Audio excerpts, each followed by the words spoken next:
এই দুইটা দেশকে পুরো বাংলাদেশে যত মানুষ সাপোর্ট করে, খোদ আর্জেন্টিনা দেশে, ব্রাজিল দেশে তাদের সাপোর্টার অত বেশি নাই।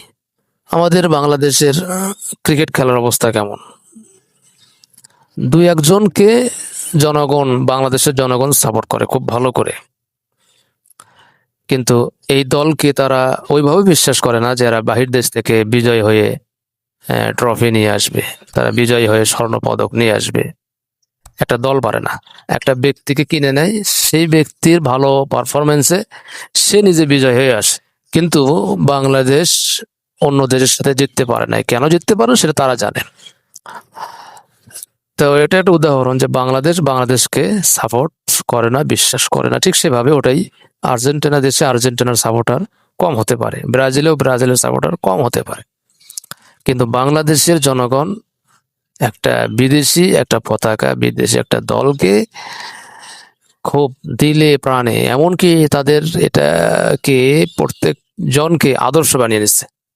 আদর্শ বানানো দরকার ছিল তো আমাদের মুসলিম লিডারদেরকে, মুসলিম নেতাদেরকে, ধর্ম নেতাদেরকে বানানো দরকার ছিল, কিন্তু তারা বানিয়েছে এমন কাদেরকে, যারা নাকি প্রকাশ্যে ওই সমস্ত তাগুতদের সাথে হাত মিলায়, যারা মুসলিমদেরকে পৃথিবী থেকে নিশ্চিহ্ন করে দেওয়ার চিন্তা চেতনায় তাদের সমস্ত কৌশল, সমস্ত তাদবির তারা ব্যবসা করে। সেই ব্যবসার টাকাটা দিয়ে, এই ব্যবসা করে মুসলিম রাষ্ট্রগুলোর মধ্যেই, সেই টাকা দিয়েই তারা মুসলিমের বিরুদ্ধে তারা ব্যবস্থা গ্রহণ করে। আমি মুসলমান কেমন নির্লজ্জ বেহায়া যে আমাকে মারার সহযোগিতায় আমি তাদেরকে সাপোর্ট করতেছি। যারা বিশেষ করে টুপিওয়ালা পাঞ্জাবিওয়ালা দাড়িওয়ালা, তারা তো অনেকটাই বোঝে, কিন্তু বুঝে তো লাভ হয় না। দেখা যায় মোবাইলের পর্দায়, টিভির পর্দায়, বড় বড় মানে বিভিন্ন বাজারে এরকম হয়, হয়তো বড় পর্দার ভিতরে খেলা দেখানো হয়। তো সেখানে গেলে দেখা যাবে 10 জন 5 জন 20 জন টুপিওয়ালা আছে। মুসলমান তো সবাই, বাংলাদেশের মুসলমান তো সবাই, 1-1.5 কোটি হিন্দু, অন্য ধর্মের, মানে সেখানে তো সব মুসলমান আছেই, হয়তো তারা জানে না, কিন্তু টুপিওয়ালা তো খুব ভালো করে জানে। কিন্তু টুপিওয়ালাদেরকেও সেখানে পাওয়া যায়। আপনি ইউটিউবে সার্চ দিয়ে খেলা দেখতেছেন, ফেসবুকে সার্চ দিয়ে খেলা দেখতেছেন। প্রথমে টুপিওয়ালাদেরকে বলি, বাংলাদেশের টুপিওয়ালাদের সংখ্যা বহুত। বর্তমান এই সময়েও পুরো বাংলাদেশে যদি গণনা করা হয়, তাহলে কওমি মাদ্রাসা, আলিয়া মাদ্রাসা, সব জায়গায় টুপিওয়ালাদের গণনা করলে দেখা যাবে 1.5 কোটি ছাত্র, শিক্ষক, এবং যারা আগে ডিগ্রি নিয়েছেন, ফারেক হয়েছে, তাদের সংখ্যা তো আছেই। এরকম টুপিওয়ালা যারা খুব জানে বোঝে, তারাও কিন্তু এগুলো দেখে। তো সর্বপ্রথম যদি দমন করতে হয়, আমরা জানার পরে কিভাবে যাই? আমরা জানি তো তারা আমাদের শত্রু।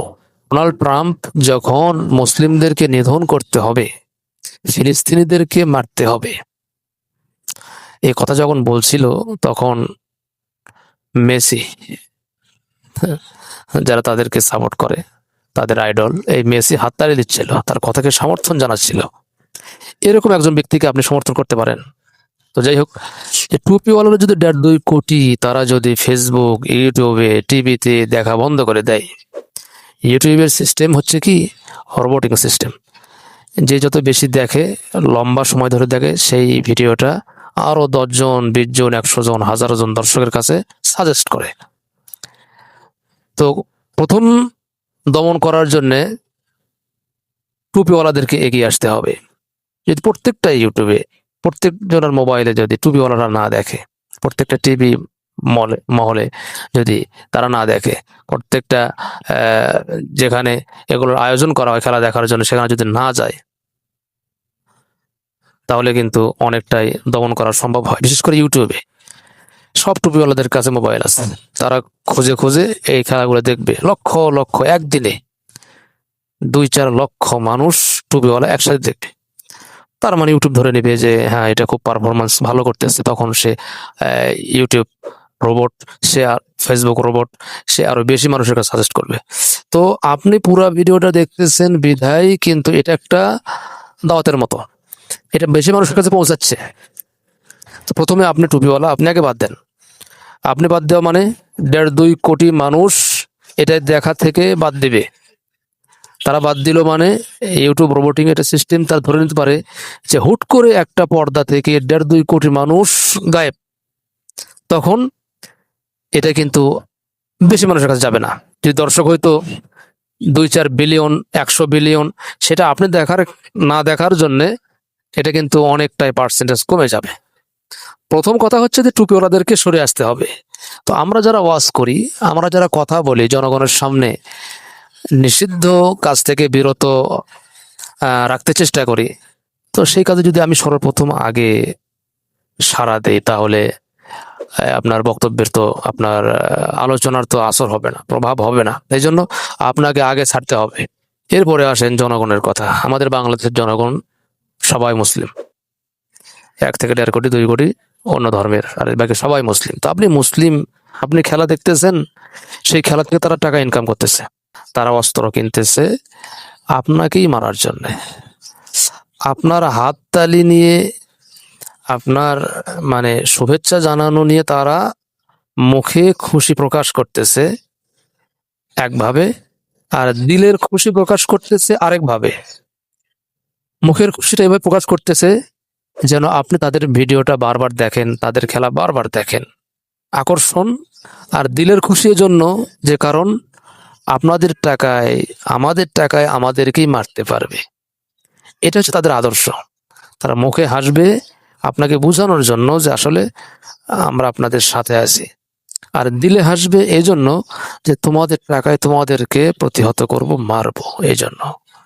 তো ভাই মুসলিম আপনি, আপনার ভিতরে যদি এতটুকু নলেজ না থাকে, আর যদি নলেজ থাকেও সেটা যদি নিজের জীবনে বাস্তবায়ন করতে না পারেন, তাহলে একজন আপনি ব্যর্থ মুসলিম। এটা আমাকে বুঝতে হবে ভাই। এই জীবনের সর্বস্ব দিয়ে সর্বোত্তম ভাবে আল্লাহ তাআলার দিকে রুজু হওয়া, তওবা করা, যার জীবনেও কোনো বিধর্মীদেরকে সহায়তা করব না, বিধর্মীদেরকে সহায়তা করব না, বিধর্মীদেরকে সহায়তা করব না, এই ওয়াদা আল্লাহর সাথে করেন। আল্লাহ তাআলা অতীতে যে সমস্ত খেলাধুলা ইত্যাদি করে দেখে সময় পার হয়ে গেছে, সময় নষ্ট হয়ে গেছে, আল্লাহ তাআলা মাফ করে দিতে পারেন। মুসলিমদেরকে বন্ধু বানাবে, কোনো কাফের, কোনো ইহুদি, কোনো মুশরিককে বন্ধু বানাতে পারে না। যে তারা মুখে হাসে, আপনি সাপোর্ট করেন, সেটা দেখে হাসে, দিলে হাসে, আপনার মাধ্যমে টাকা কামাই করে আপনাদেরকে মারবে বলে, এই জন্য তাদেরকে বন্ধু বানানো যাবে না। আপনি ফিরে আসেন, আপনি তওবা করেন। খেলা না দেখলে কি হবে? আপনি ওয়াজ শোনেন, কেরাত শোনেন।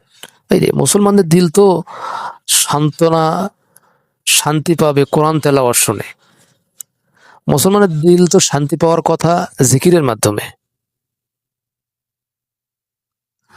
আশরাফ আলী থানভী রাহিমাহুল্লাহ মনে হয় তিনি বলছেন, একটা কিতাবে পড়লাম যে যার দিল গানের মানে তাল, গানের বাদ্যযন্ত্রে যার দিল নাচে এবং সে খুশি হয়, এর কপাল পোড়া। এ হচ্ছে কপাল পোড়া, এ হচ্ছে দুর্ভাগা। আবার যদি সেটা হয় মুসলিম, তাহলে তো সেটা আরো কপাল পোড়া, দুর্ভাগা। তো বিধর্মীদের কোনো কাজে মুসলিমের আত্মতৃপ্তি, এটা খুবই মর্মাহত, খুবই দুর্ভাগ্যের ব্যাপার, খুবই দুর্দশা। এটা আমাকে মনে করতে হবে আল্লাহর পক্ষ থেকে লানত, যে কোনো বিধর্মীর কোনো কাজে আপনি খুশি হয়েছেন। বিধর্মীর কাজ আল্লাহ পছন্দ করে না, রাসূল পছন্দ করে না, আর আপনি বলতেছেন তাদের একসাথে থাকতে হবে। কেন? যাই হোক, এটা নিয়ে আরেকদিন আলোচনা করবো ইনশাআল্লাহ। এই জন্য আর্জেন্টিনা ব্রাজিলকে অবশ্যই পাশ কাটিয়ে আমাদের চলতে হবে। আসসালামু আলাইকুম রহমতুল্লাহ।